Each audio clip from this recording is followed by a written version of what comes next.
Akre is known as one of the most authentic and atmospheric towns in Kurdistan.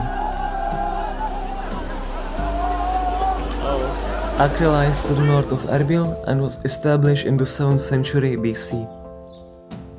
The city is known not only for its natural beauty, but also as the capital of Newruz. Newruz, meaning New Day in English, is the most important holiday for Kurds. It marks both the New Year and the beginning of spring, celebrated on the night of 20th to 21st March, which is actually why the Kurdish flag features 21 sunbeams. The green color on the flag symbolizes local landscapes, white stands for peace, and red represents the struggle for freedom. I have some of my best memories from Newruz celebration. The entire festival is filled with vibrant, unique energy. People sing, dance and have fun, with thousands climbing the surrounding mountains of Akre.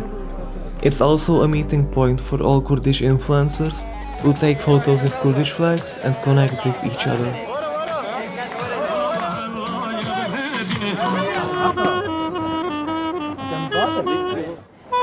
Of course, the event is observed by pesmerga military and fire department officers to ensure safety.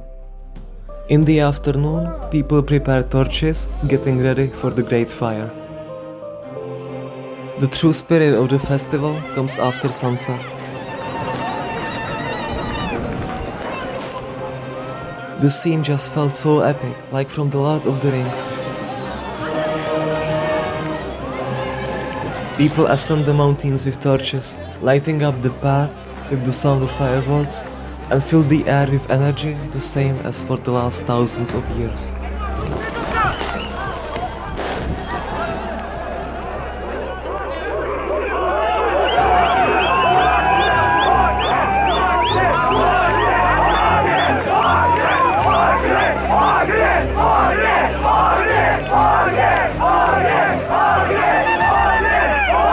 The name Akre itself comes from the Kurdish word agar, meaning fire. This town used to be once a stronghold of Zoroastrianism, an ancient religion native to the area before Islam.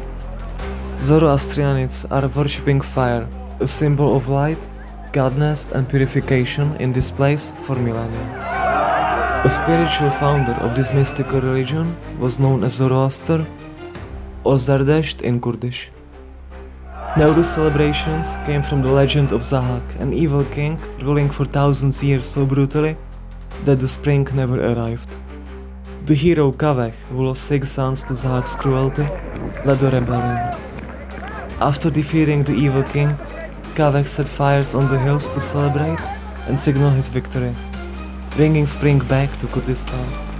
Since then, the fires of Newruz annually celebrate victory of good over evil and the return of spring. For me, Newruz wasn't just a celebration of fire, but also of water. One of the strongest rains in recent years arrived, and I was completely soaked, so I had to borrow the flip-flops and this red towel instead of a sweatshirt. Speaking of holidays, we can't overlook one of the most important events for locals, Ramadan. This Muslim holiday commemorates the month when the Quran was revealed to Prophet Muhammad. What stands out most about Ramadan is fasting. No food or even water is allowed from sunrise until sunset. But when the sun sets, the real feasts begin.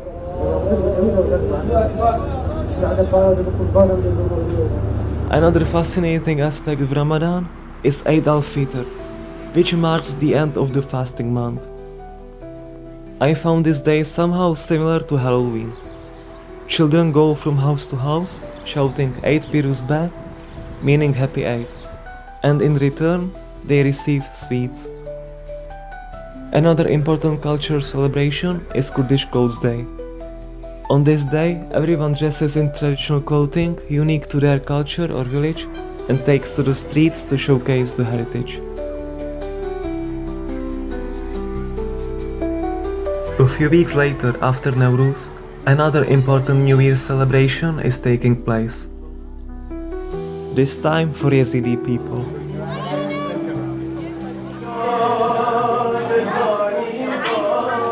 Yazidism, a religion practiced by the Yezidi people, is one of the oldest and least understood faiths in the world. Central mostly to just northern Iraq, there is only 1 million Yazidis worldwide. The Yazidi faith blends elements of Zoroastrianism, Christianity, Islam, and other ancient Mesopotamian religions, creating a unique cultural heritage that has survived for thousands of years. We see the God by the nature, by the sun, by the moon, by the star, by the everything with the nature. When we pray to the light of the sun, and we say, I want all people live a good life, and the last one me. 2 times. 1 time with sunrise, 2nd time before the sunset. The religion of the Yezidism is based on oral history, and they do have 2 books where you have some of their mythologies, etc. written in, but the majority of the religion is really traded in the oral way. The spiritual heart of Yazidism is the town of Laish, the most important holy city for Yazidis. It is important for every Yazidi, at least once in their life, to visit the temple site for baptism. Each corner in this holy city has its spiritual meaning and symbolism. One of the traditions involves tying knots in a piece of cloth. If someone unties the knot, they release the wish of the person who tied it. In return, you tie your own knot, hoping someone will fulfill your wish in the future. Another custom is to throw a piece of clothes on the sacred wall, with the belief that if it sticks, it will bring good luck. You need to close your eyes. This ritual is happening inside the temple dedicated to Sheikh Adi, a holy prophet connected with the holiest mythical figure of Yazidism, symbolized by a peacock. The peacock can be frequently seen decorating entrances to Yazidi shrines throughout the country. The shrines are recognizable by the specific conical roofs. Depending on which caste you are, there are specific clothes that you are allowed to wear and specific clothes you are not allowed to wear. And you also cannot intermarry into these castes. Important to know about the Yazidism is you cannot convert to it. You are born into it, and that's it. The Yazidi genocide, one of the darkest chapters in recent history, took place in August 2014 when ISIS attacked the Yazidi community.